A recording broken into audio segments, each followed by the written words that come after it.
이런 불효막심한 놈을 봤나?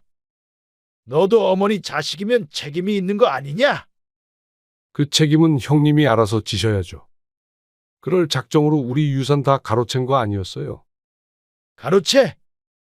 이 자식이 뚫린 입이라고 막말을 해. 자식된 도리도 모르는 놈아. 그건 권 씨가 형님에게 해주고 싶은 말이었습니다. 저는 중학교 졸업하고 그 집에서 한 푼도 받은 게 없어요. 오히려 내 것도 뺏어갔으니 형님이 내 자식된 도리도 같이 가져간 거나 마찬가지죠. 그럼 다달이 150만 원이나 하는 어머니 요양원비를 지금 나 혼자 대라는 소리야. 그건 알아서 하실 문제지요. 150만 원이 아까우면 그냥 집에서 모시세요. 저한테서 뺏어간 땅이라도 팔아서 내시던가요. 그 땅은 팔리긴 했는지 모르겠지만 형님은 말문이 막힌 듯 잠시 말이 없었습니다. 얼굴은 보이지 않아도 어떤 표정을 짓고 있는지는 훤히 보이는 듯 했습니다. 학교도 안 보내주고 소처럼 부려먹으려던 거 겨우 탈출해서 내 힘으로 여기까지 왔어요. 못 살 때는 거들떠도 안 보다가 제가 돈 좀 생기니까 이제야 사람으로 보이세요? 참 간사하네요. 너 말 다 했어. 어머니 지금 95세야. 지금까지 평생을 고생해가면서 어머니 내가 모셨어. 이젠 나는 모르겠다. 니들이 알아서 해. 데리고 가든 병원에 입원시키든. 지금 하도 헛소리를 해서 내가 묶어놨다. 그런 줄이나 알아라. 큰형님인 75세 권명연과 전화로 다투고 있는 사람은 이야기의 주인공, 올해 65세가 된 권희로 씨입니다. 전화를 끊고도 답답한 마음에 가슴을 쳤습니다. 욕을 한 바가지 해주고 다시는 신경 끄고 살아가고 싶었지만 그럴 수 없는 자신도 잘 알고 있었습니다. 괴로워하는 권 씨에게 옆에 있던 아내가 말했습니다. 정말 너무들 한다. 인간이라면 당신한테 이런 전화 절대 못하지. 내가 다 억울해서 눈물이 나. 눈물 짓는 아내를 보며 권 씨도 착잡한 마음에 하늘만 쳐다봅니다. 절대 안 되는 거 알지? 추호도 그럴 생각하지 마. 그런다고 해도 아무도 당신한테 뭐라고 못해. 아내는 어머니의 요양원비를 주는 것에 결사반대를 했습니다. 남들이 들으면 불효자라고 하겠지만 아내가 이렇게 반대를 하는 데에는 다 이유가 있었고 그래서 권 씨도 아내를 이해합니다. 하지만 언제 돌아가실지 모르는 어머니를 마냥 나 몰라라 할 수는 없는 이중적인 마음에 스스로도 괴로울 따름이었습니다. 권희로 씨는 시골 마을에서 6남매 중 두 번째로 태어났습니다. 위로는 큰형님과 누나가 하나 있었고 밑으로는 여동생이 셋이 있었죠. 아버지는 권 씨가 국민학교에 다니던 시절 젊은 나이에 별세하셨고 그 후로는 나이 차이가 많이 나는 큰형님이 가장이 되었습니다. 큰형 말 잘 들어라. 아버지라고 생각하고. 어머니는 전형적인 옛날분으로 아주 순종적인 사람이었습니다. 아버지가 살아계셨을 땐 아버지가 하는 말이면 무조건 옳은 줄 알았고 아버지가 돌아가시고 나서는 형님이 하는 말이 어머니에겐 법이었습니다. 권 씨를 비롯한 모든 가족들에게도 형님은 법이었는데 악법이었죠. 큰형님은 동생들을 종처럼 부리는 독불 장군이었고 기분이 틀어지는 날에는 발길질도 서슴지 않았습니다. 그런 큰형님의 심기를 거스르지 않으려 가족들은 숨을 죽이고 살았습니다. 너도 내년부터 날 도와서 농사 지어야지. 큰형님의 말에 어린 권 씨가 눈을 크게 떴습니다. 그때가 막 고등학교 진학을 앞두고 있던 나이였습니다. 형님, 저는 공부하고 싶어요. 그만하면 됐어. 중학교까지 나왔으면 됐지. 농사 짓는데 더 공부할 건 뭐 있냐? 저는 서울에서 일하고 싶어요. 그래서 고등학교까지는 갔으면 좋겠어요. 그러자 형님이 인상을 찌푸리며 말했습니다. 뭐? 네 누나는 초등학교밖에 안 나왔다. 그리고 나도 네 누나도 다 일하고 있는데 뭐? 고등학교? 이 정도 공부시켜줬으면 됐지. 머리에 똥만 차서는 가서 잠이나 쳐자라. 권 씨는 옆에 있던 어머니를 쳐다보았지만 어머니는 고개를 돌려 권 씨를 외면했습니다. 공부를 곧잘 했던 권 씨는 대학까지는 몰라도 고등학교만은 꼭 졸업하고 싶었습니다. 그래서 서울에서도 사람구실을 하며 살고 싶었습니다. 하지만 권 씨의 말에 누구도 진지하게 귀를 기울여 주지 않았습니다. 어머니도 말이죠. 명연이 말 들어. 그래도 명연이가 너는 남자애라고 공부 더 시켜준 거잖냐. 얼른 형 도와서 일해야지. 네 형이 고생이 많다. 어머니의 말에 권 씨는 고개를 떨구었습니다. 어머니는 큰형님밖에 몰랐습니다. 그래서 모두들 권 씨가 진학을 포기했다고 생각했을 때 권 씨는 중학교를 졸업하자마자 집을 나와 상경했습니다. 그리고 친척 집을 전전하다 고등학교 졸업장을 손에 쥐었습니다. 그동안 집에 한 번도 손 벌린 적 없었고 연락도 하지 않고 살았습니다. 그리고 취직에 성공한 뒤에 처음으로 집에 돌아갔습니다. 가족들이 보고 싶은 마음도 물론 있었지만 다른 이유도 있었죠. 아버지가 저주라고 하셨던 밭, 이제 져주세요. 땅 부자였던 아버지가 돌아가시기 전 아들들에게만 땅을 나눠주려고 하셨는데 그중 둘째 아들인 권 씨에게는 길 건너 있는 밭 1000평을 주라고 말씀하셨죠. 모두들 그 사실을 알고 있었고 권 씨도 늘 그 땅은 자신의 것이라고 생각하며 살았습니다. 이제 성인이 되었고 취직도 해서 완전한 독립을 했으니 자신의 땅을 되찾아오기로 마음먹고 내려온 것이죠. 몇 년 만에 찾아와서 한다는 소리가 그 땅이냐? 그 잘난 고등학교에서 예의는 안 가르치든. 큰형님이 못마땅해하며 말했습니다. 그리고 네가 지금 그 땅이 왜 필요하냐? 막내까지 20살 넘으면 다 정리해서 나눠줄 건데 왜 집에 쳐들어와서 그걸 달라 그래? 어련히 알아서 주는데 말이야. 그래.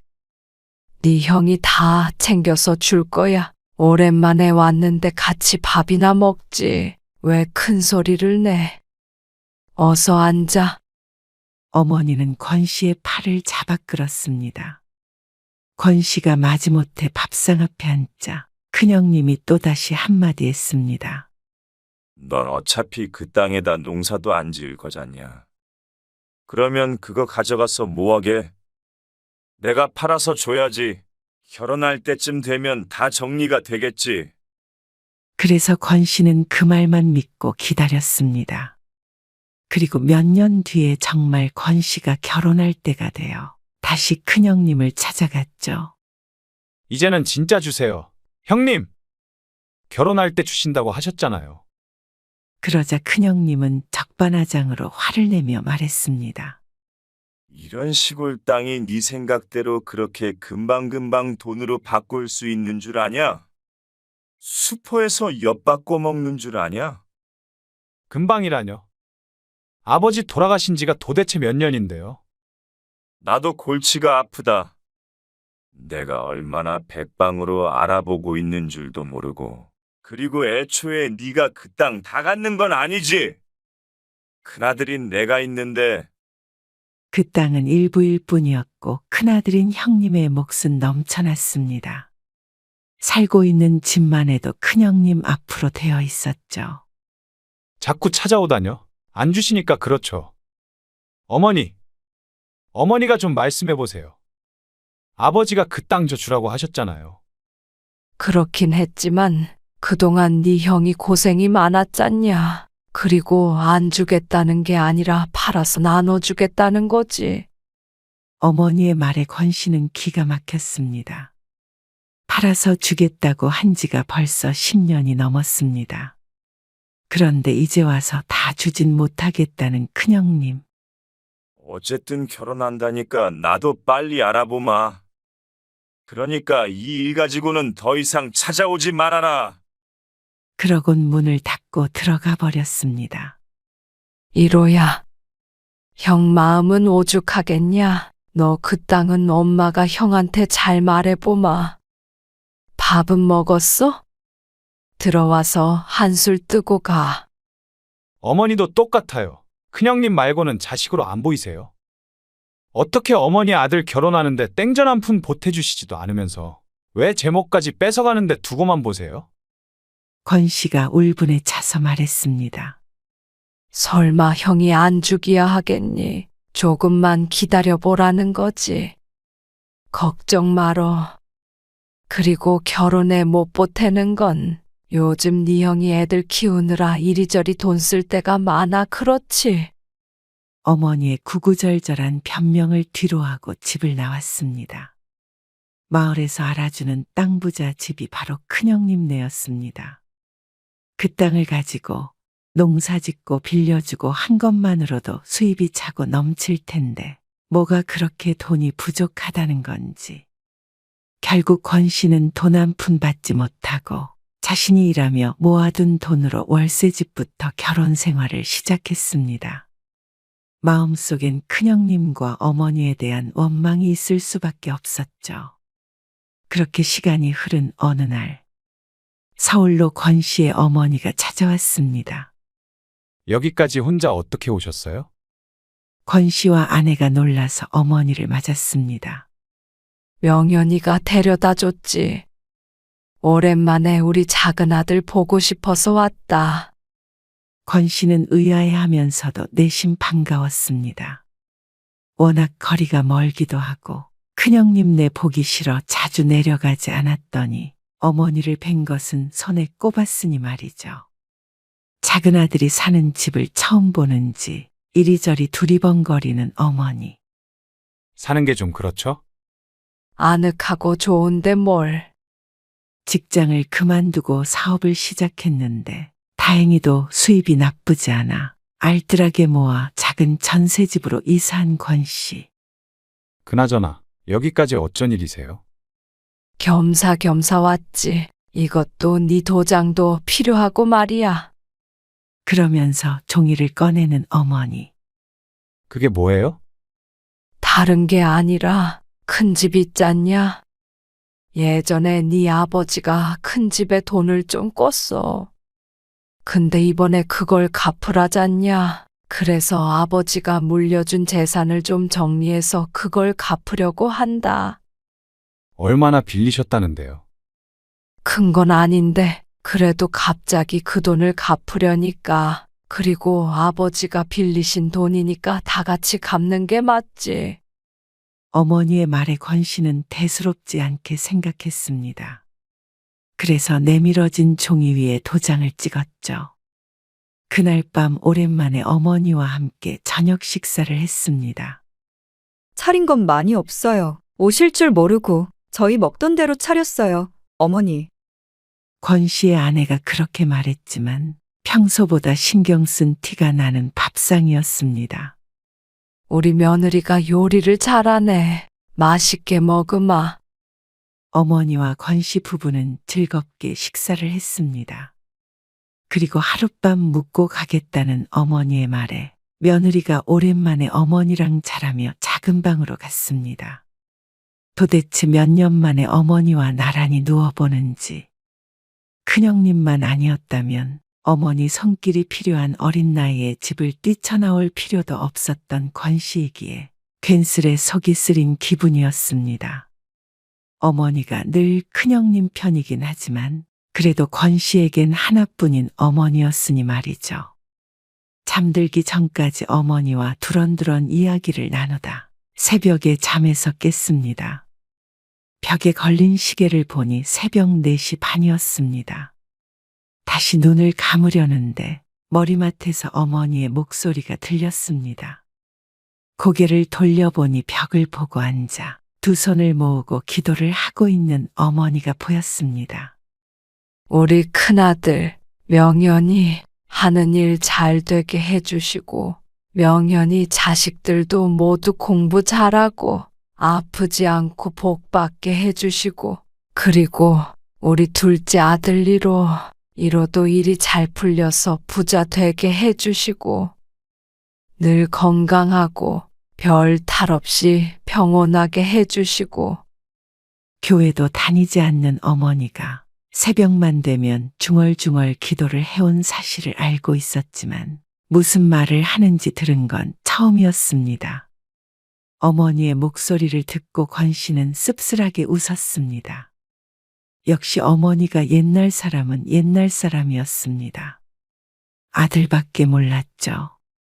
기도에도 등장하지 않는 여동생들이 짠하다고 해야 할지, 아니면 자신의 이름은 있어서 다행이라고 해야 할지. 그러고는 권 씨는 다시 잠에 빠져들었습니다.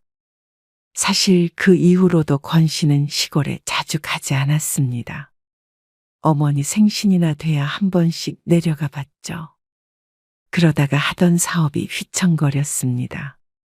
태어난 아이들은 커가고 사업이 어려워 하루 밥 세끼 먹는 것이 힘들어질 지경이 되자 지푸라기라도 잡는 심정으로 다시 한번 시골에 연락하게 됐습니다.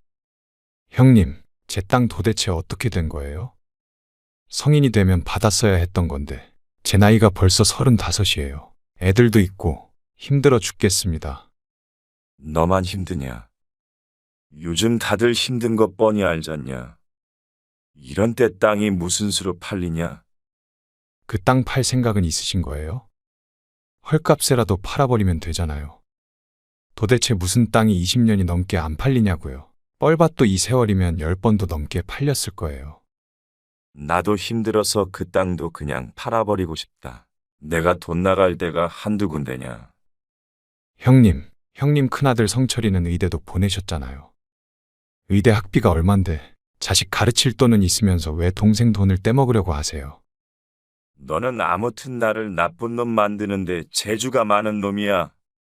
내가 너 키워준 부모 같은 형이다. 그리고 어머니도 평생 내가 모셨고 네 밑으로 동생들 줄줄줄 다 내가 키워서 시집 보내고 했어. 그런데 그 땅 조금 안 줬다고 네가 지금 나한테 그런 말을 해? 그리고 말이야, 너 그 땅 포기한다고 도장도 찍었잖냐? 그래도 동생이라고 조금 챙겨주려고 했더니 이런 배은망덕한 놈이 다 있나? 됐다. 너한테 한 푼도 못 줘. 그렇게 끊겨버린 전화. 권 씨가 그 땅을 포기한다고 도장을 찍었다는 형님의 말. 처음엔 황당했지만 불현듯 머릿속을 스쳐가는 장면이 있었습니다. 몇 년 전 갑자기 저를 찾아왔던 어머니, 그리고 도장. 어머니에게 전화를 걸었지만 형님이 대신 받고는 다시는 전화하지 말라고 말하곤 다시 끊어버렸습니다. 답답한 마음에 결혼해서 독립한 여동생들에게도 전화를 걸어보니 돌아온 대답은 우리한테도 다 도장 받아갔었어. 나도 최근에 알았어. 아버지가 남긴 재산 다 큰오빠한테 주겠다는 문서였대. 나는 엄마가 찍으라길래 뭔지도 모르고 그냥 찍었어. 결국 큰형님의 욕심대로 모든 것이 이루어져 버렸습니다. 그리고 가장 권 씨를 괴롭게 한 사실은 그 일이 어머니에 의해 일어난 일이라는 것이었죠. 그날 이후로 권 씨는 마음속에서 가족들을 지워버렸습니다. 어차피 땅은 받을 수 있을 거란 희망이 사라진 상태였고 여태까지 혼자서도 잘 살아왔으니 말이죠. 그래서 권 씨는 오기로 버티며 살았습니다. IMF도 거쳐갔고 여러 번 망하고 일어서기를 반복하는 동안 단 한 번도 시골에는 연락을 한 적이 없었습니다. 물론 권 씨에게 연락이 온 적은 딱 한 번 있었습니다. 10년 전쯤 어머니에게서 전화를 받은 적이 있습니다.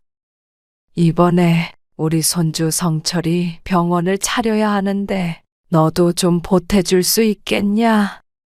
건너 서로의 소식은 꾸준히 전해졌는데 서울에서 사업이 잘 돼 잘 살고 있다는 말을 들은 모양이었습니다.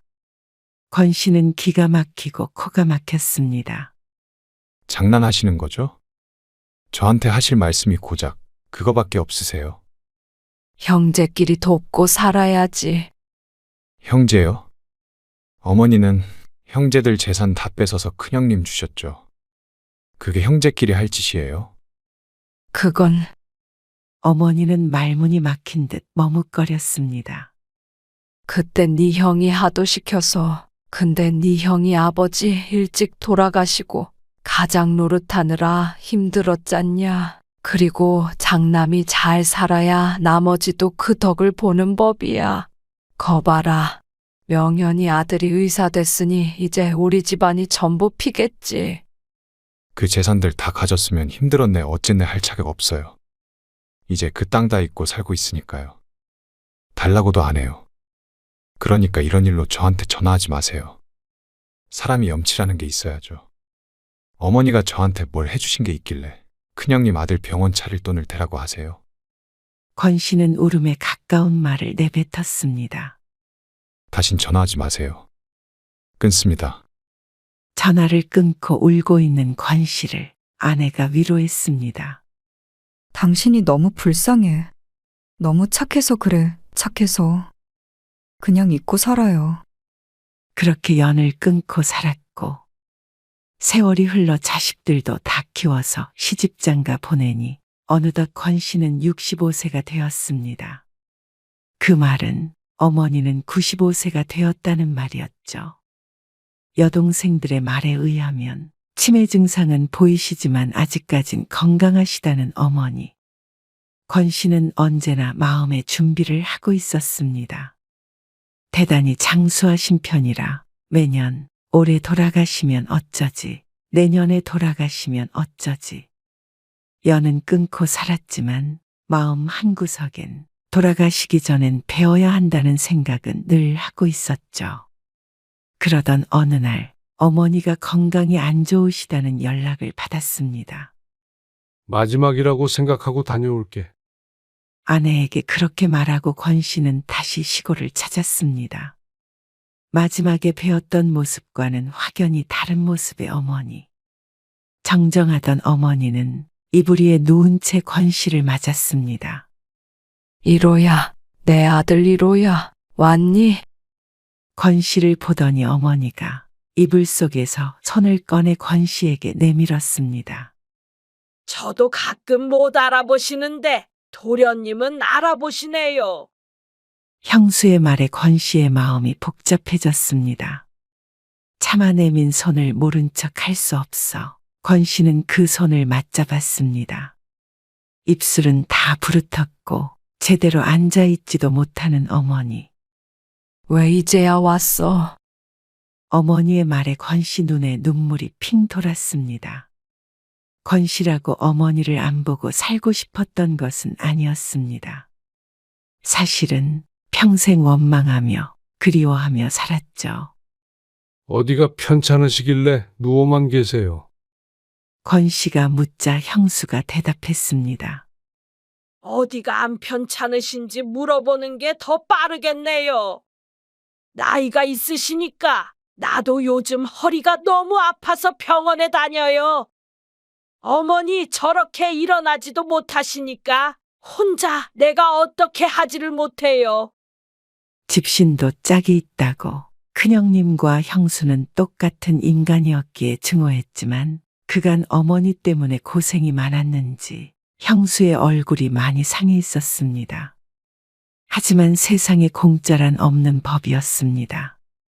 그동안 떵떵거리며 잘 살았으니 어머니는 알아서 성심성의껏 잘 챙겨야겠죠. 이로야, 보고 싶었다. 어머니는 권 씨의 손을 놓지 않았습니다. 멀리서 오셨는데 하룻밤 자고 가세요. 형수가 어머니 옆에 이불을 깔며 말했습니다. 형님은요? 오늘 안 들어온대요.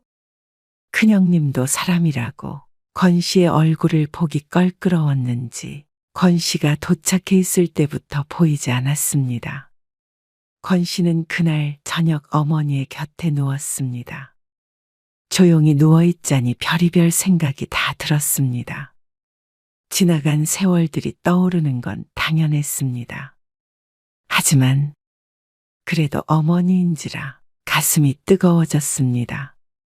이대로 돌아가시면 이제 다시는 볼 수 없는 어머니.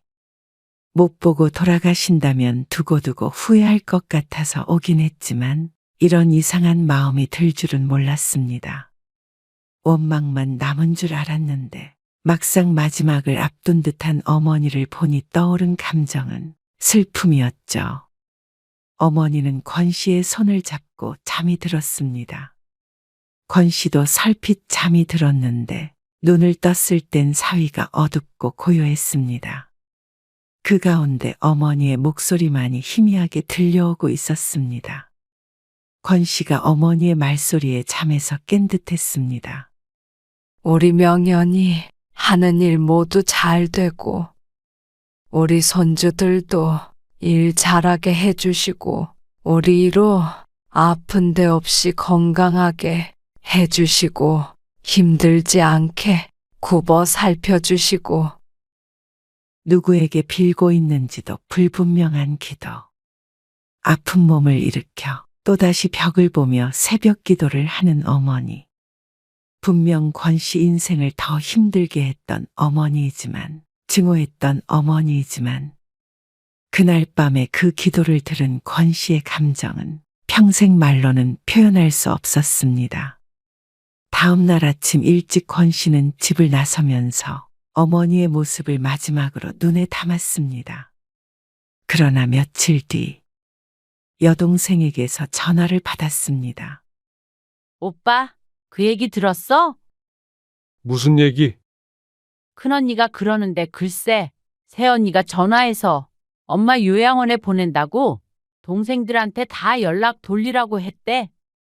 나 참 기가 막혀서. 자기가 우리한테 그런 얘기할 입장이야? 권 씨와 같은 처지의 누나와 여동생들이 분노했습니다. 권 씨처럼 대부분 연을 끊고 살고 있었으니 말이죠. 어쩌면 아들인 권 씨보다도 더 서름을 받으며 살았을 것입니다.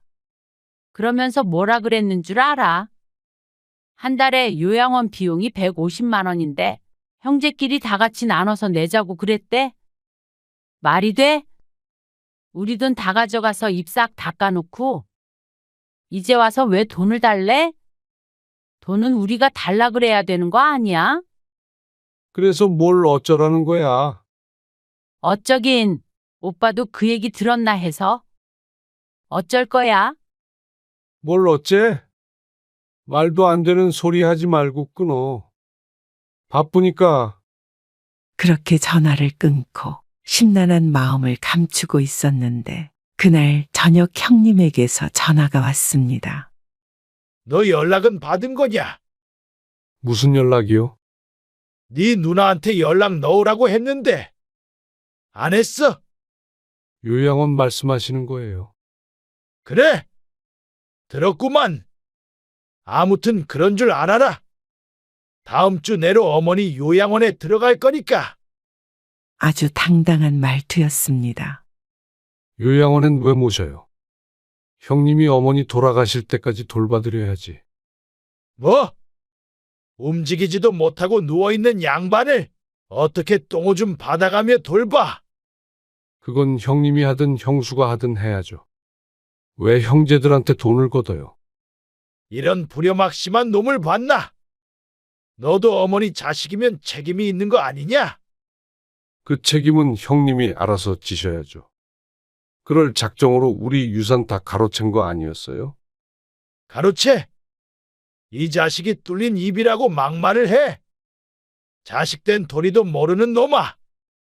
그건 권 씨가 형님에게 해주고 싶은 말이었습니다. 저는 중학교 졸업하고 그 집에서 한 푼도 받은 게 없어요. 오히려 내 것도 뺏어갔으니 형님이 내 자식된 도리도 같이 가져간 거나 마찬가지죠.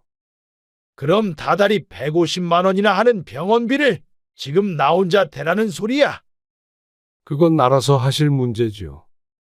150만 원이 아까우면 그냥 집에서 모시세요.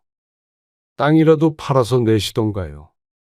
그 땅은 팔리긴 했는지 모르겠지만 형님은 말문이 막힌 듯 잠시 말이 없었습니다. 얼굴은 보이지 않아도 어떤 표정을 짓고 있는지는 훤히 보이는 듯 했습니다. 학교도 안 보내주고 소처럼 부려먹으려던 거 겨우 탈출해서 내 힘으로 여기까지 왔어요.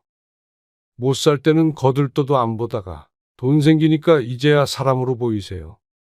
참 간사하네요. 너 말 다 했어. 어머니 지금 95세야. 지금까지 평생을 고생해가면서 어머니 내가 모셨어.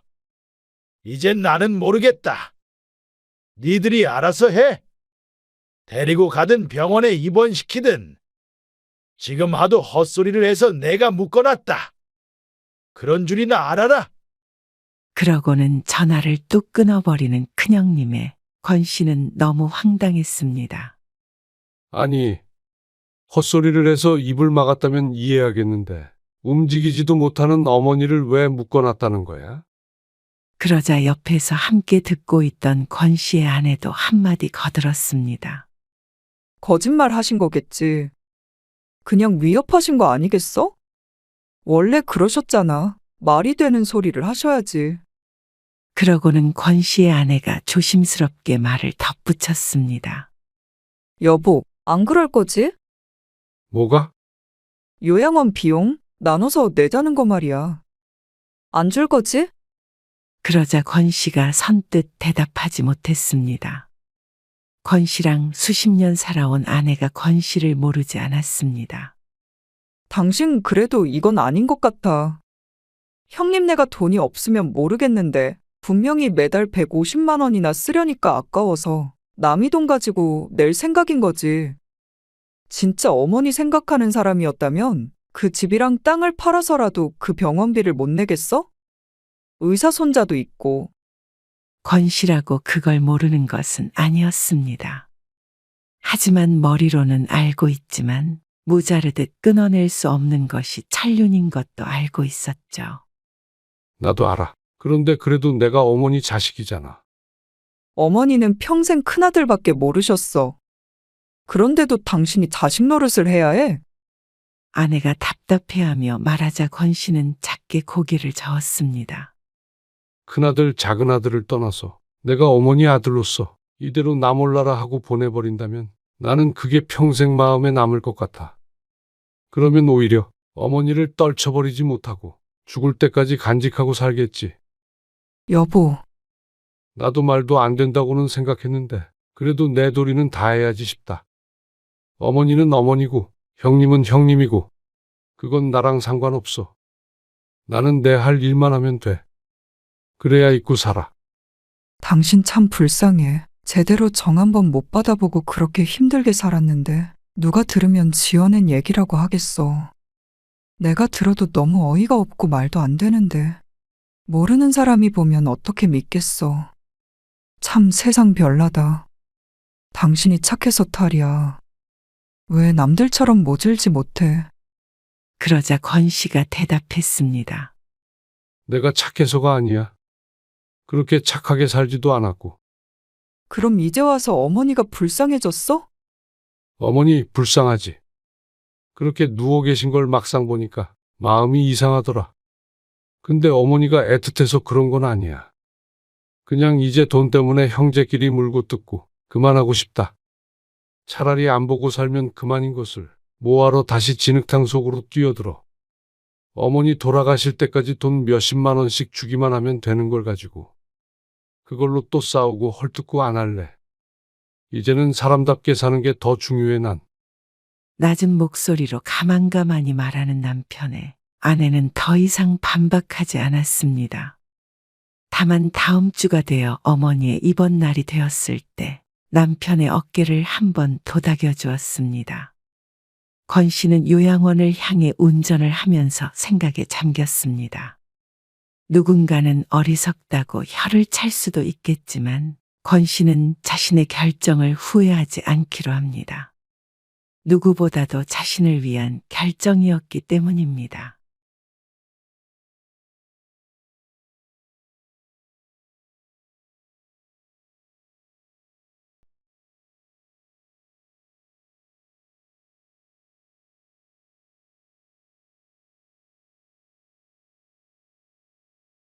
이게 뭐야?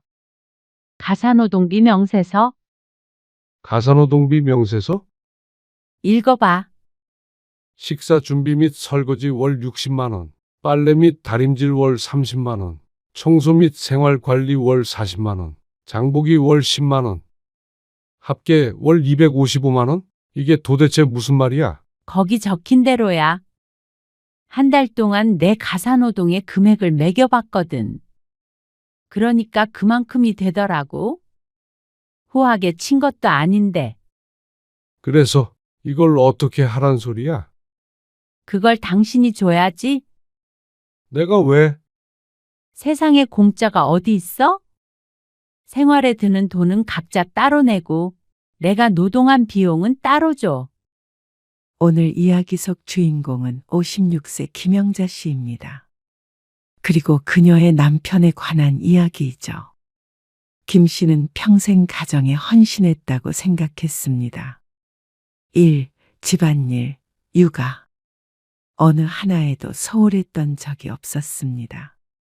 그리고 열심히 살았던 것은 남편도 물론 마찬가지였겠죠. 그러면 서로를 존중하며 살아야 하는 게 당연했습니다. 서로를 무시할 권리는 누구에게도 없었습니다. 그런데 김 씨의 남편은 왜 그렇게 김 씨를 모욕하고 업신여기는 것인지 몰랐습니다. 평생 남편의 삼시세끼를 책임지며 내조했던 아내에게 왜 그리 모멸감을 주는 것인지 이해가 가지 않았습니다. 이제는 식모 취급을 당하고 싶지 않았습니다. 돈을 버는 자신의 일만 힘들고 가치 있다고 생각하는 남편. 집안일은 전문성도 필요 없고 아무나 해도 되는 일이라고 생각하는 남편. 그러니까 남편에게 김 씨는 아주 하찮은 존재나 다름없었습니다. 눈에 보이지 않으면 인정하지 못하는 남자에게 김 씨는 종이를 한 장 내밀었습니다. 그동안 김 씨가 한 일의 가격을 매긴 명세표였습니다. 김 씨도 이제는 공짜 노동을 할 이유가 없었습니다. 그리고 그걸 받아들이지 못한다면 파국뿐이었죠. 김 씨는 20대에 남편과 결혼했습니다. 그리고 딸 둘을 낳았습니다. 딸 둘은 김 씨의 집과 1시간 반 떨어진 곳에서 독립해 살며 직장에 다니고 있었습니다. 아직 결혼 소식은 없었죠. 김 씨가 남편과 둘만 지낸 지는 꽤 오래되었습니다. 딸들이 대학에 가며 기숙사 생활을 했기에 그랬습니다. 그리고 자식들이 없어지면 뒷바라지 할 사람이 줄어 김 씨가 더 편해져야 하는 게 맞지만 김 씨는 오히려 더 고달파졌습니다. 육체적으로가 아니라 정신적으로 말이죠. 딸들이 있으면 남편이 아무리 화나게 해도 그나마 위로가 될 텐데 이제는 그것마저도 없었습니다. 피곤하다. 밥 줘. 얼른 먹고 자게. 퇴근한 남편이 소파에 몸을 눕히며 말했습니다. 바닥엔 신었던 양말이 널브러져 있었고 말이죠. 김 씨는 그 양말을 집으며 말했습니다. 먼저 안 씻고? 점심을 대충 먹었더니 배고파. 찌개 같은 거 있어. 오늘 나도 퇴근이 늦어서 찌개는 못 끓였는데 오늘 아침에 먹던 국 있어. 아이, 미리 좀 해놓지. 늦을 줄은 몰랐지. 아무튼 돈은 쥐꼬리만큼 주면서 더럽게 사람 부린다니까. 밥 때 전에 보내줘야지. 남편은 TV를 응시하며 김 씨가 다니는 직장을 흉봤습니다. 김 씨도 회사를 다니다가 50에 퇴직하고 지금은 마트 계산대에서 하루 6시간씩 파트타임으로 일을 하고 있었습니다. 보통은 일찍 끝나는데 직장 동료의 사정 때문에 갑작스레 3시간 연장 근무를 하는 바람에 밥할 시간이 부족했죠. 반찬이 이것밖에 없어? 김 씨가 서둘러 밥상을 차렸는데 남편의 성에 차지 않는 듯 했습니다. 뭐 할 시간이 없었어. 그러게 좀만 기다리면 될 텐데 당신이 배고프다면서. 얼른 고기라도 지져야지. 생선을 굽던지. 재촉하니까 급해서 그렇지. 아무튼간 유도리가 없어. 남편은 국을 한 숟가락 뜨더니 말했습니다. 국은 물을 더 붓고 끓여야지. 짜다. 이리 줘요, 그럼. 아, 됐어. 그냥 먹어. 살림을 평생 해놓고는 국 하나 간을 못 맞춰. 에이씨. 그러면서도 남편은 식사가 끝날 때까지 투덜거렸습니다. 하나부터 열까지 다 마음에 안 드는 것처럼 말이죠. 마지막으로 물을 한 컵 먹고는 식탁 위에 탁 소리가 나도록 컵을 내려놓았습니다. 당신 말이야. 내가 한 소리를 안 하려고 해도 안 할 수가 없네. 종일 일하고 온 사람 밥상이 이게 뭐야? 마누라한테 밥도 제대로 못 얻어먹는 건 나밖에 없어. 나도 일하고 와서 그렇지. 그게 무슨 일이야? 알바지. 남편의 말에 김 씨는 말이 없었습니다. 집도 어수선하고 말이야. 빨래는 저거 그저께 놓은 거 아니야? 아직도 안 걷었어? 보기 싫으니까 그때그때 걷어서 정리해야지. 어제 비가 와서 다 안 말라서 안 거둔 거야? 거 봐. 또 핑계 대는 거. 핑계가 아니라 사실을 말한 것 뿐이지만 남편은 들을 생각이 없어 보였습니다. 이걸로 잔소리를 해야겠다 마음먹은 사람 앞에서는 어떤 말도 변명으로 들릴 뿐이었습니다. 그래도 집에서 살림을 하면 한 가지를 하더라도 제대로 하란 말이야. 걸레질도 좀 매일매일 하고. 바닥에 먼지 앉은 거 봐. 어? 걸레질을 어떻게 매일 해? 남들 살림하는 거 좀 봐. 송태네 집 가면 깔끔하잖아. 그건 동서가 전업주부니까 그렇지. 당신도 다를 거 없잖아. 하루에 6시간씩이라면 김 씨도 시간이 많은 게 아니었습니다. 하지만 남편보다 근무 시간이 짧다는 이유만으로 거의 놀러 갔다 오는 듯한 취급을 받았습니다. 그것 때문에 다툰 것이 여러 번인데도 남편의 인식은 바뀌지 않았습니다. 주말에도 남편은 침대에 누워 있거나 소파에 드러누워 TV만 봤습니다.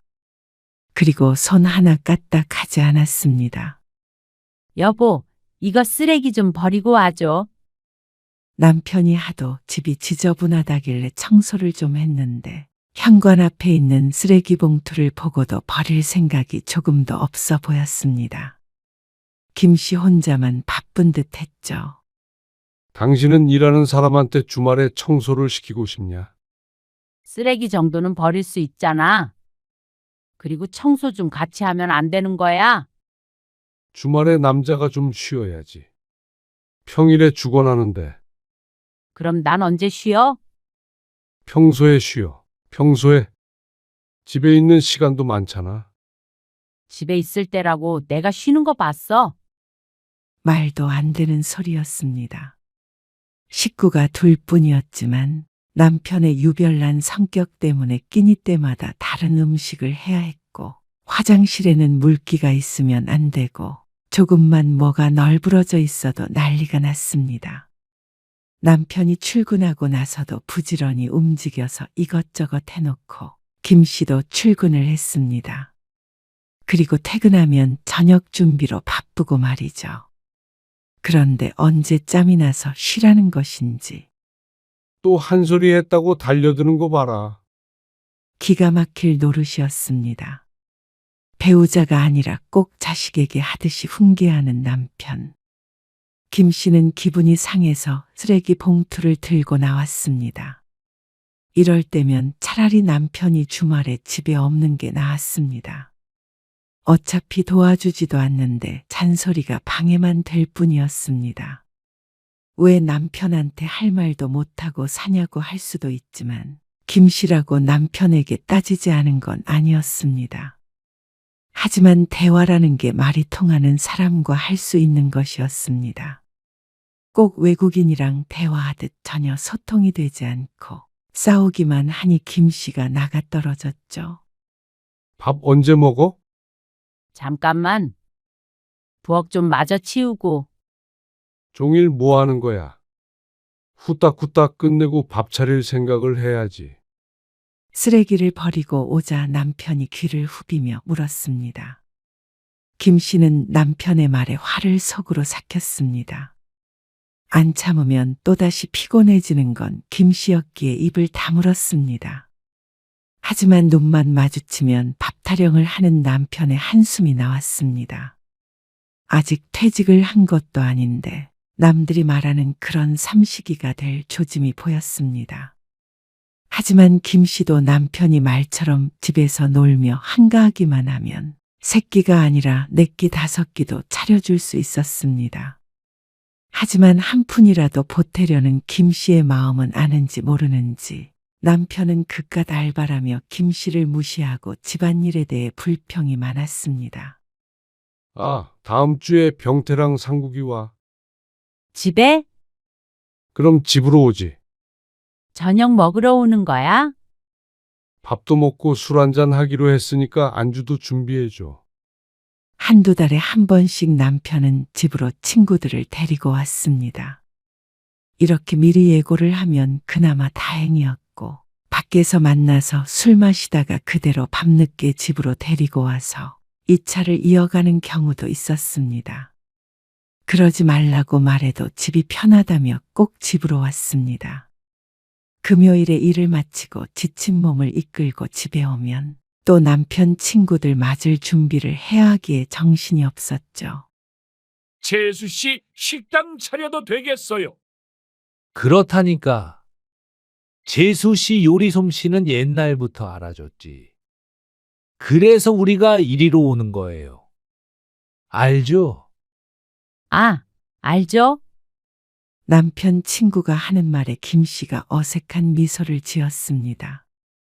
요리를 잘한다고 추켜 세워주는 것은 고맙지만 그로 인해서 이렇게 자꾸 찾아오는 건 달갑지 않았습니다. 이렇게 새벽까지 마시고 인사불성이 돼야 겨우 집에 돌아가는 걸 알기 때문이었습니다. 야, 이씨. 이 정도면 깔끔한 거지. 우리 마누라는 쟁일 집에 있는데 집이 돼지우리야. 과장하기는 아, 과장이 아니라니까. 귀찮다고 어쩔 땐 나보고 라면 끓여 먹으라고 할 때도 있어. 넌 그러면 가만히 있냐?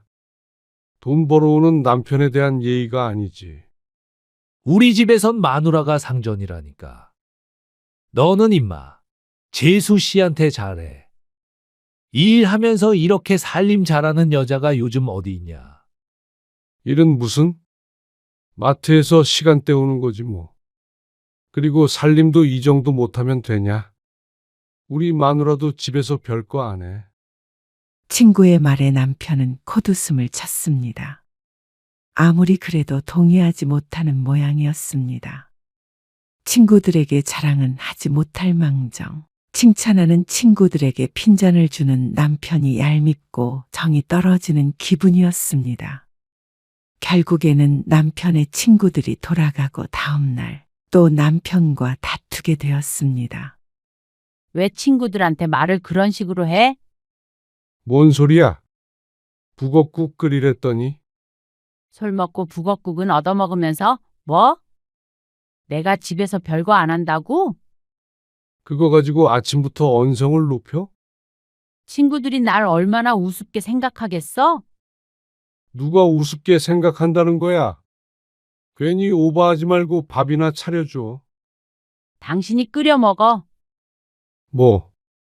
어제 내가 해준 음식 눈 감고도 할 수 있다고 그러지 않았어? 듣기 싫어서 거실로 나와버렸지만 남편이 친구들에게 하는 소리가 들렸습니다. 기가 막히고 분해서 가서 따지고 싶은 걸 남이 있어서 참았죠. 그냥 한 소리 가지고 뭘 또 예민하게 굴어. 눈 감고 하든 눈 뜨고 하든 당신이 해서 먹어. 그러자 남편은 화를 냈습니다. 밥 좀 해준다고 더럽게 유세네. 여자가 할 일이 있고 남자가 할 일이 있는 거지. 밥도 안 해주면 나는 돈을 왜 벌어오냐? 돈은 당신만 버는 거 아니라니까? 꼴랑 그거 벌고 나도 힘들어. 집에서 설렁설렁 밥 좀 하는 게 뭐가 힘들다는 거야. 밥만 하면 끝이 아니잖아. 청소에 빨래에. 당신은 도와주지도 않고 내가 왜 도와줘야 하는데? 남편의 말에 김 씨도 열이 받아서 집을 나와버렸습니다. 같은 공간에 있기가 싫었습니다. 몰골을 보니 다른 약속도 없어 보이는데 주말이라 하루 종일 같이 있을 걸 생각하면 끔찍했죠. 오후 3시쯤 되자 남편에게서 전화가 왔습니다. 근처에 사는 여동생 집에 있다가 슬슬 집에 돌아갈까 싶었는데 말이죠. 아, 알았어. 그렇게 시간 없고 힘들면 도움 있어. 뭐? 도우미? 그래. 하루에 1~2시간씩 쓰면 되잖아. 매일은 아니더라도. 그러면 당신 덜 힘든 거 아니야? 예전 같았으면 돈 아깝다고 말도 안 된다고 할 텐데 김 씨도 이번엔 거절하지 않았습니다. 그래봤자 손해보는 건 김 씨였습니다. 남편이 바뀔 리는 없으니 말이죠. 차라리 그게 나았습니다. 돈 좀 쓰고 집안일로 다투지 않고 욕 안 먹는 게 평화로울 것 같았습니다. 육체적으로 지치기도 했습니다. 일과 살림 둘 다 잘해내는 게 쉽지 않았죠. 그래서 김 씨는 그러겠다고 하고 집으로 돌아갔습니다. 그 다음 주부터 사람을 구해서 썼습니다. 김 씨가 없는 시간에 방문해서 일주일에 3번, 하루에 4시간씩 집안일을 해주고 반찬도 해놓기로 했습니다. 그리고 김 씨는 신세계를 경험했습니다. 세상에 이렇게 편할 수가 없었습니다. 집에 돌아오면 우렁각시가 왔다 간 것만 같았습니다. 격일로 오는 것이지만 이 정도면 충분하다 싶었습니다. 도우미가 안 오는 날에는 김 씨가 설렁설렁하면 됐으니 말이죠. 역시 돈이 좋긴 좋지. 그러네. 모처럼 남편과 웃으며 얘기를 한 것 같았습니다. 돈 번다고 잘난 척하는 남편이 오랜만에 안 미워 보였습니다. 그런데 한 달이 지났을 때 황당한 일이 생겼습니다. 당신이 내야지, 그 돈은. 나보고 내라고? 도우미 비용을? 당신 일을 대신해 준 거니까 당신이 내야지. 당신도 돈 번다며? 기가 막혔습니다. 남편은 월급을 김 씨에게 전부 주지 않았습니다. 생활비 명목으로 일부를 주고 나머지는 저축과 투자 명목으로 스스로 관리했습니다. 김 씨가 번 돈의 대부분은 생활비로 나갔고 조금 남아도 경조사나 급작스럽게 나가는 지출에 쓰였습니다. 그러니 김 씨가 번 돈으로 도우미 월급을 준다는 것은 김 씨 입장에서는 어이가 없는 말이었습니다. 그래서 생활비가 부족하면 남편이 더 줘야 하는데 지난달과 똑같이 주겠다는 남편. 그럴 거면 도우미를 쓰라고는 왜 한 거야? 당신이 하도 징징대니까 그렇지. 그렇게 힘들면 도움이 쓰라고 했지. 그 돈을 내가 준다고는 안 했다. 어떻게 하면 사람이 저렇게 옹졸하고 밉살스럽게 늙는지 몰랐습니다. 그래도 젊어서는 이렇지는 않았던 것 같은데 나이가 들면 들수록 자기밖에 모르는 사람이 되었습니다. 다음 달부터 도우미는 안 쓸 거고 나도 이제 아무것도 안 할 거야. 그러니까 집이 더럽다고 생각하면 당신이 치우고 밥도 당신이 알아서 먹어. 뭐? 왜 똑같은 일로 맨날 싸워야 하는 거야? 세상 사람들한테 물어봐라. 누가 집안일을 하는 게 맞는 건지. 당신 친구들도 당신이랑 다르게 생각해. 그놈들은 그냥 예의상 하는 말이고 종일 일하는 나한테 알아서 밥 차려 먹으라는 게 말이 되냐? 그러는 나한테 모든 집안일을 다 하라는 건 말이 되고? 아, 그럼 차라리 일을 때려치워. 김 씨도 차라리 그러고 싶었습니다. 그래서 대꾸를 하려고 하자 잠시 생각하던 남편이 말을 바꾸었습니다. 근무 시간을 좀 줄이면 되잖아. 김 씨가 일을 그만두면 그만큼 남편의 돈이 나갈 거이기에 그걸 계산한 모양이었습니다. 당연했습니다.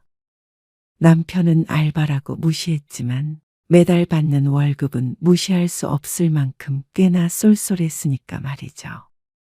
아, 도대체 아무나 해도 되는 집안일 가지고 이 난리인지 모르겠네. 전문적인 일을 하라는 것도 아니고 말이야. 뭐 대단한 일이라고.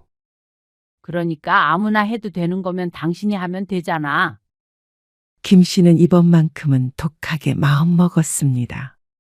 전에도 이런 적이 몇 번 있었지만 결국 김 씨가 모시기고 항복을 했었는데 이번에야말로 남편 멋대로 하도록 내버려두고 싶지 않았습니다.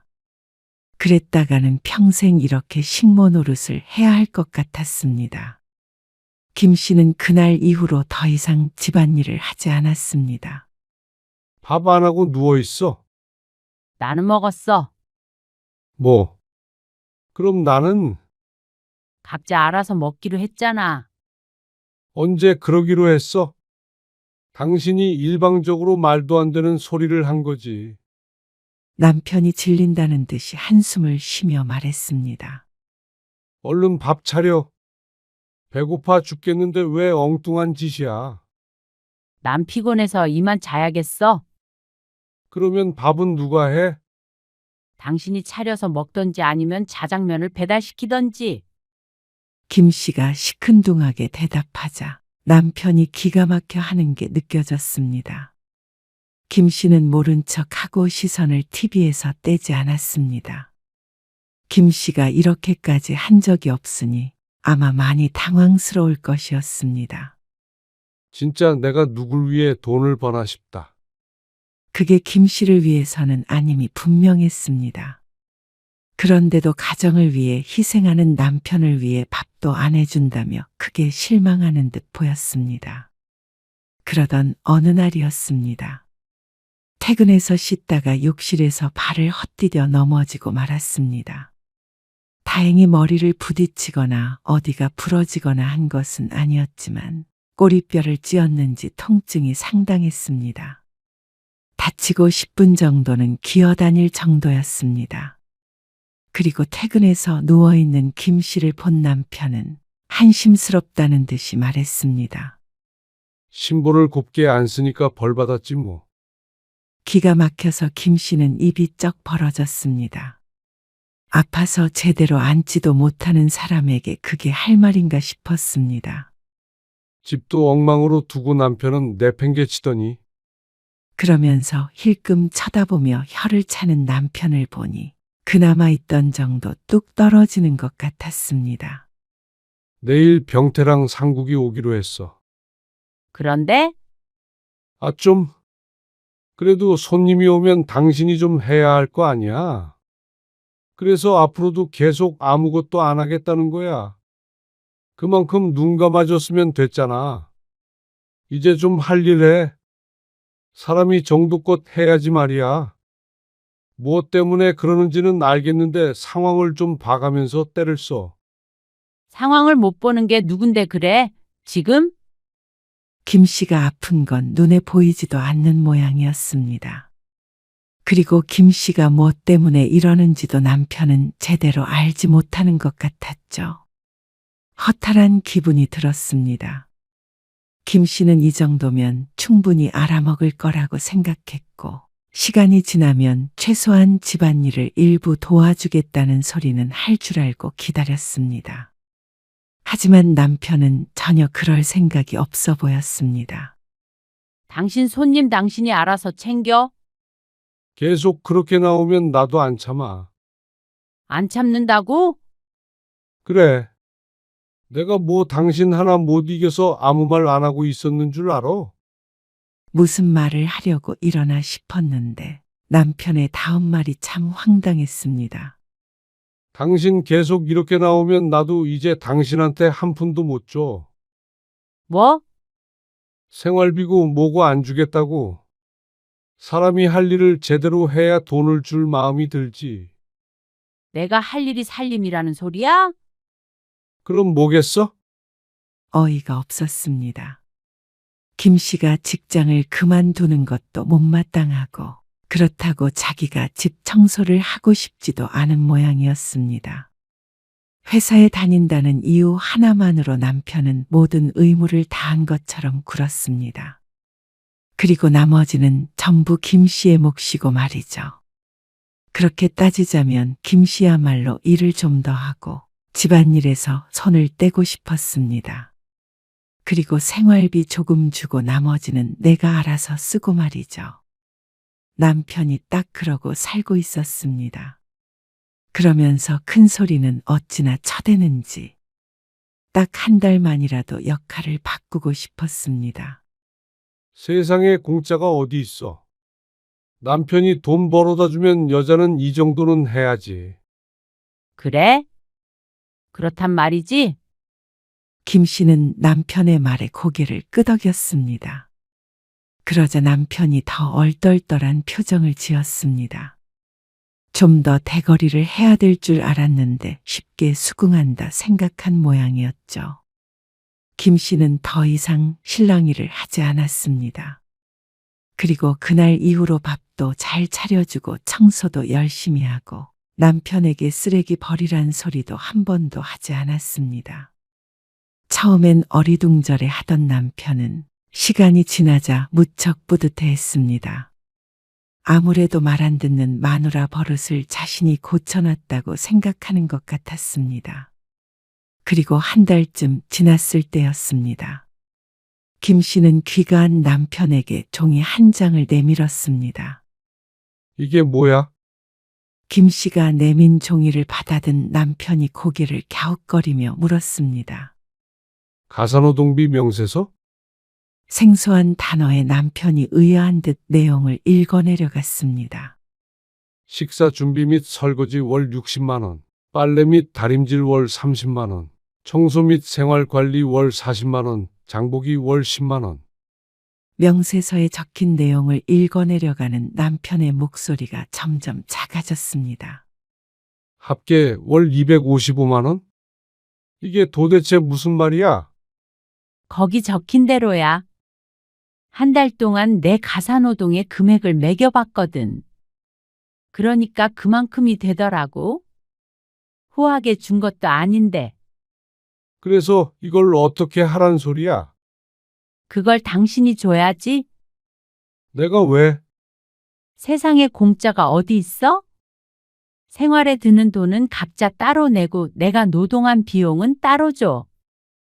말이 되냐? 말이 왜 안 돼? 집안일 했다고 돈 받아가는 사람이 세상에 어디 있어? 당신이 버는 돈 당신이 알아서 써. 나한테 돈 벌어왔다고 생색내지 말고. 앞으로 이렇게 정확하게 계산하고 살면 싸울 일도 없고 얼마나 좋아? 남편은 김 씨의 발언이 기가 막힌지 말을 잇지 못했습니다. 노동한 값만 제대로 쳐주면 나도 앞으로 당신한테 집안일해라 마라 안 할게. 돈 번다고 생각하지 뭐. 참나, 그게 200만 원이 넘는다고? 남의 집에서 그 일 다 해주면 더 받을 수 있겠지? 근데 우리 둘이 같이 생활하니까 그 부분은 참고했어? 그러자 남편이 뒤늦게 정신을 차리고는 김 씨가 준 종이를 찢어버렸습니다. 거봐, 당신은 할 일이 더럽게 없나 보다. 이런 장난이나 하고 있는 걸 보니까. 설마 종이를 찢어버릴 줄은 몰랐는데 남편도 화가 단단히 난 것 같았습니다. 땡전 한 푼도 못 줘. 당신 계속 이렇게 나오면 나 정말 가만히 안 있는다고 했다. 가만히 안 있으면 말년에 이혼당하고 깡통 차고 싶지 않으면 어지간히 해. 그러고는 방으로 들어가 버리는 남편. 김 씨는 기죽지 않았습니다. 며칠 뒤 저녁, 밥 안 차리고 뭐해? 남편은 퇴근하자고 평소와 달리 집안이 조용하고 어두운 걸 보고 이상하게 생각하지 못했습니다. 평소처럼 김 씨의 얼굴을 보고 밥 타령을 했습니다. 김 씨는 텅 빈 식탁 위에 새로운 종이를 올려놓았습니다. 그걸 보고는 남편이 한숨을 푹 쉬며 말했습니다. 또야? 내가 그만하라고 했지. 재미없다고. 심각성을 인지하지 못한 남편이 혀를 찼습니다. 다시 읽어봐. 그러자 마지못해 종이를 들고 읽어내리는 남편의 눈이 점점 커졌습니다. 뭐? 이혼? 이번에 준비한 것은 노동비 명세서가 아니었습니다. 이혼 서류였습니다. 가지가지 한다. 남편은 농담인 줄 앞모양이었는지 비웃었습니다. 하지만 김 씨는 웃지 않았습니다. 그러자 뒤늦게 김 씨의 진심을 깨달은 남편도 굳은 표정을 지었습니다. 진심이야? 정말 이혼하자고? 남편의 질문에 김 씨는 단호하게 말했습니다. 당신하고는 더는 살고 싶지 않아. 고작 집안일 때문에 이렇게까지 하는 거야? 평생 당신 삼시세끼 챙기고 뒷바라지 했어. 그리고 일도 했지. 그런데 돌아오는 게 식모 취급이라면 왜 내가 이렇게 살아야 해? 내가 언제 식모 취급을 했다는 거야? 그걸 모른다면 더 문제지. 남편은 당황했습니다.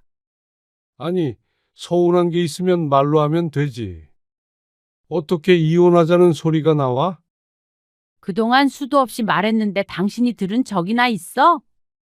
도장 찍어. 당신도 나랑 이혼하고 싶다며. 그건 그냥 한 소리지. 난 그냥 한 소리 아니야.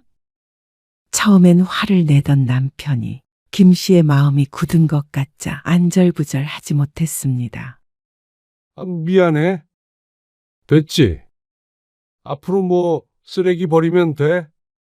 그렇게 어영부영 넘어갈 생각인 듯한데 전 같았으면 마지못해 넘어가 주었겠지만 더 이상 더 등신처럼 살고 싶지 않았습니다. 남은 인생이 긴데 고생은 고생대로 하고 남편한테 존중받지 못하고 살아갈 이유가 없었습니다. 서류에 사인하고 알려줘. 재산은 변호사 통해서 나누자. 그러고서 방으로 들어가자 남편이 쫓아 들어왔습니다. 당신 왜 그래? 내가 미안하다고 하잖아. 남자가 사과하면 모시기는 척 받아줘야 하는 거 아니야? 당신은 남자도 아니야. 더군다나 이제 내 남편도 아니고. 여보, 난 이혼 못해. 그러면 나는 이번 주에 집 얻어서 일단 나갈게. 당신하고 올해는 같이 있을 수가 없으니까. 여보, 남편은 이혼 서류마저도 찢어버렸습니다. 하지만 그건 단지 종이일 뿐이었습니다. 김 씨는 정말로 그 주에 방을 구해 집을 나왔습니다. 그리고 이혼 소송을 진행하기로 했죠. 남편은 이렇게까지 해야겠냐며 호통을 치다가 딸들을 통해서 설득하려고 했다가 또 잘못을 빌었다가 갖은 방법으로 김 씨를 붙잡았습니다. 그것만 보면 세상에 이런 사랑꾼이 없었습니다. 하지만 김 씨는 남편의 본 모습을 알았습니다. 아내를 없이 여기는 남편과 또다시 잘 지내보고 싶은 마음이 없었습니다. 그동안 들었던 멸시의 말들도 정확하게 기억했습니다. 남편은 기억하지도 못하지만 말이죠.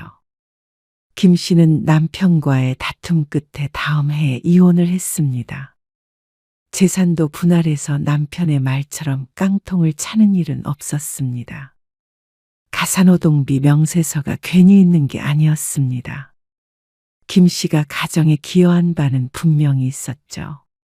김 씨는 그렇게 혼자가 되었습니다. 아직 점기에 충분히 일하며 살아갈 수 있었습니다. 남보다도 못한 남편이 없으니 오히려 후련했습니다. 오늘은 또 무슨 잔소리를 들을까, 어떤 말로 상처를 받을까 걱정하지 않아도 되니 말이죠.